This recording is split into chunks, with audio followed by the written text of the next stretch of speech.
शुरू करो, डालो बुनियाद, घर महल नजर आएगा। वंडर लाइए, वंडर अपनाइए, फर्क नजर आएगा। वंडर सीमेंट, फर्क नजर आएगा। नमस्कार, मैं हूं रविंद्र जैन और आप देखना शुरू कर चुके हैं सबकी खबर। आज हम बात करेंगे देश के कथाकारों की भाषा शैली को लेकर। जो व्यासपीठ पर बैठकर जो वो बोल रहे हैं, जो लोगों की भावनाओं से खेल रहे हैं, बेहद दुखद है। और आज मैं 3 उदाहरण लेकर आपके बीच आया हूं। सबसे पहले मैं बात करूंगा कथाकार अनिरुद्धाचार्य महाराज की, जिन्होंने हमारी बच्चियों पर जिस तरह की टिप्पणियां की हैं। जिन्होंने कहा है कि 25 साल से ज़्यादा उम्र की बच्चियाँ जब शादी करती हैं तो वे कहाँ कहाँ क्या क्या करके आती हैं। जिस तरह के शब्द बोले हैं, मुझे तो बोलने में भी शर्म आ रही है। मैं आपको सुनवाता हूँ। ये है कथाकार अनिरुद्धाचार्य जी, और ज़रा इनके शब्द और इनकी भाषा सुनिए। फिर मैं आपको 2 अन्य कथाकारों की भाषा भी सुनवाऊंगा।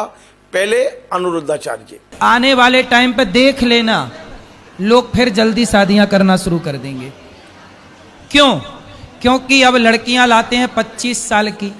अब 25 साल की लड़की 4 जगह वो मुंह मार चुकी होती है, और वो 25 साल की जब तक आती है तो पूरी जवान होके आती है। जब जवान होके आएगी तो स्वाभाविक है कि वो अपनी जवानी कहीं ना कहीं तो वो उसकी जवानी फिसल जाएगी या जाएगी। जैसे कि अभी एक लड़के के संग हनीमून मनाने गई, परंतु वो किसी और के साथ वो रह चुकी थी, उसके साथ चक्कर था। वो ड्रम वाला केस अभी पुराना हुआ नहीं ज्यादा। आजकल ऐप के द्वारा शादियां होती हैं, शादी.com। जानते ही नहीं कि कौन है वो।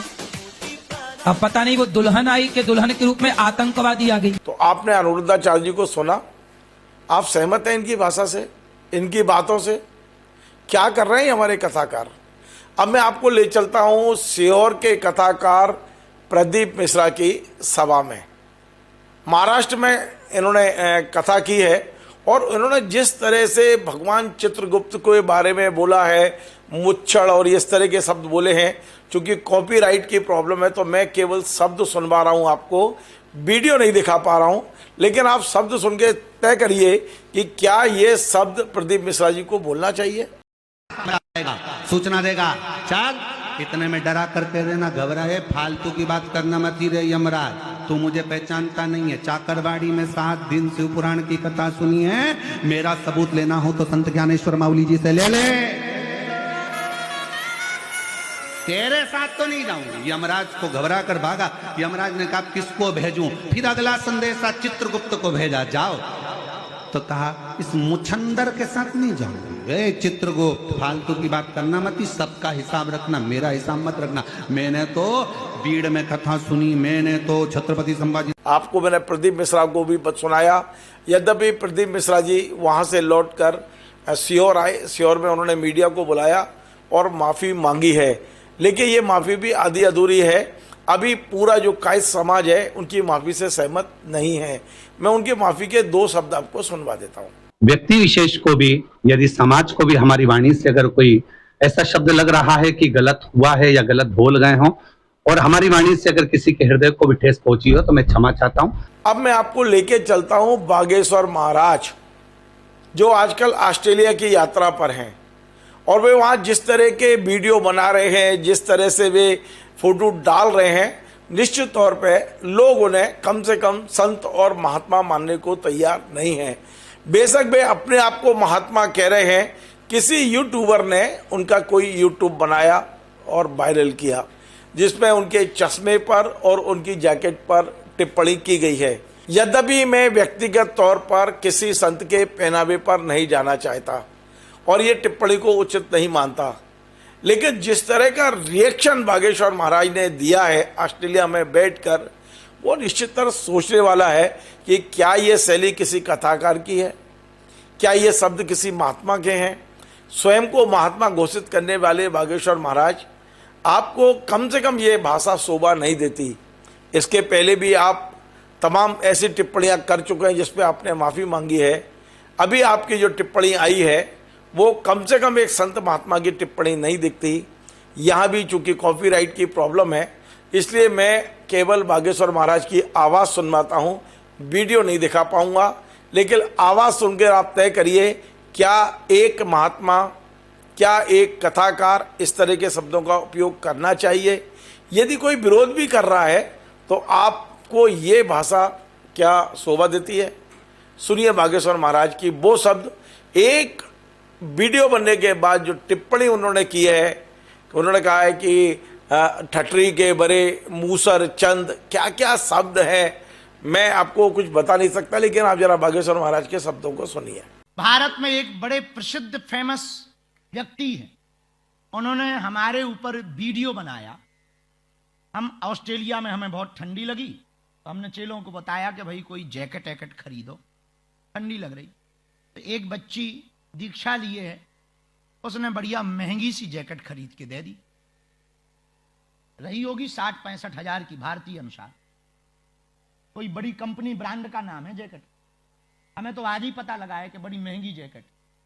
जब यूट्यूबर ने हमारे खिलाफ वीडियो बनाया कि बाबा के जलवा देखो, 60 हजार की जैकेट पहन लो, और आज उसने बना के डाला। और हमने अभी जब जहाज पे गए तो समुद्र में वो आंखों में तिलमिली आती, तो हमने चश्मा लगा लिया, और चश्मा भी बड़ा महंगा था, गुच्ची का चश्मा था। भारत में इतनी पोस्टें वायरल हो रही हमारी, लोग चश्मा की फोटो और चश्मा के ब्रांड का नाम, बाबा के जलवे देखो, कुछ तो कह रहे नहीं नहीं नहीं नहीं, ऐस देखो ऐस, कुछ तो कह रहे मजे तो इन्हीं के हैं, ठटरी के बरे, नक्कटा, मूसर चंद, 10 रुपया का आदमी, नाचने वाला, गंदे चरित्र का आदमी 2 लाख की जैकेट पहन सकता, और महात्मा अगर 60 हजार की पहन ले तो तेरे पेट में दर्द होता है।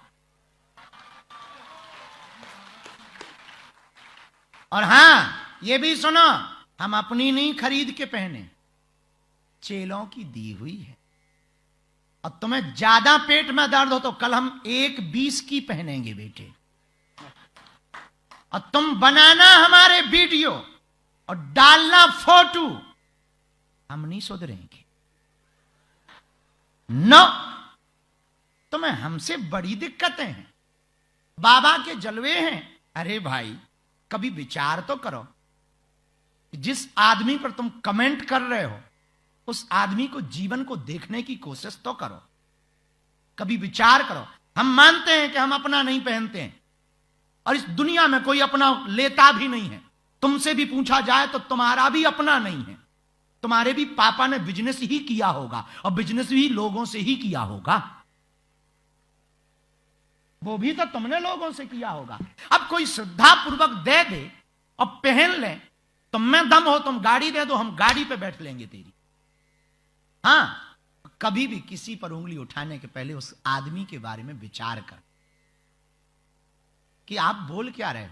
और बड़ी विचित्र बात, बड़े बड़े बलात्कारी, बड़े बड़े नचइये जो समाज को दारू पीने का उपदेश देते हैं, जो सिगरेट पी करके बच्चों को बर्बाद करते हैं, और गंदी गंदी मूवी बनाकर तुम्हारे ही पैसों की टिकटों से ऐस आराम करते हैं, उन पर कमेंट करने में तो तेरी नानी मर जाती होगी। पर सनातन के लिए तो तुम्हें तुरंत मजा आ जाता है। हिंदुओं पे कमेंट करने में तुम्हें तुरंत तुम्हारी टाइप शुरू हो जाती है, ठटरी के बरे, मूसर चंद। और अब दोबारा फोटो अपलोड की हमारी तो अगली बार पराडा का चश्मा मिलेगा। ये और सुन ले कान खोल के, अगली बार वीडियो तूने बनाया बेटा तो जैक्सन की जैकेट मिलेगी तुझे। हाँ, और हम पढ़ के आए हैं, ये भी सुन ले, और ऑनलाइन देख के आए हैं कि महंगा ब्रांड कौन सा है। हाँ, तो अगली बार कमेंट करने के पहले विचार कर लेना, नानी याद आएगी और हम सुधरेंगे नहीं। तो वीडियो बनाने में कोई तुम्हें गाली नहीं देता, इसलिए फायदा। यही कमेंट तुम दूसरे मजहब के लिए करके बता दो, घर से उठ जाओगे भाई साहब। हाँ, खैर, इससे एक और सुन लो भाई साहब, इससे हम विचलित भी नहीं हुए। तुम ये मत समझना कि तुमने फोटो या वीडियो डाल दिया तो हम विचलित हो गए, नहीं। हमें तो बड़ा मजा आया कि तो कम से कम तुम्हें हमारी ऐसी याद तो आई। हाँ? याद तो आई तो हम विचलित भी नहीं हुए। सेम टू यू बेटे। हाँ, और दोबारा अगर मिलोगे हवेली पे तो फिर हम तुम्हें ठोकेंगे।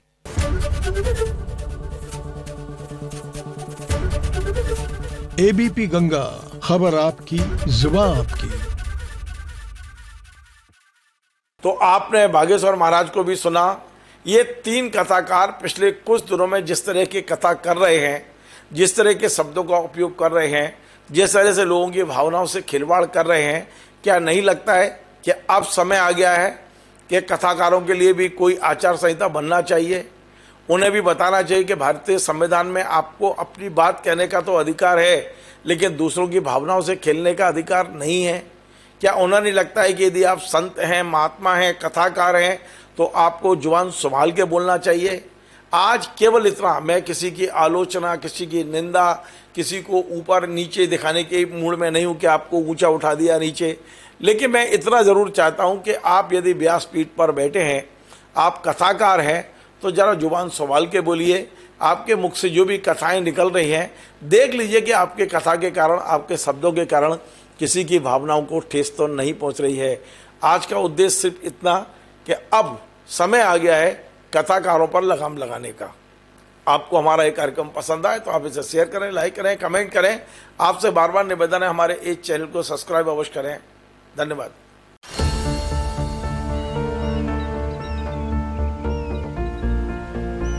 जो बनकर मेरा हमसफर आएगा, सिर्फ उसी को फर्क नजर आएगा। शुरू करो, डालो बुनियाद, घर महल नजर आएगा। वंडर लाइए, वंडर अपनाइए, फर्क नजर आएगा। वंडर सीमेंट, फर्क नजर आएगा।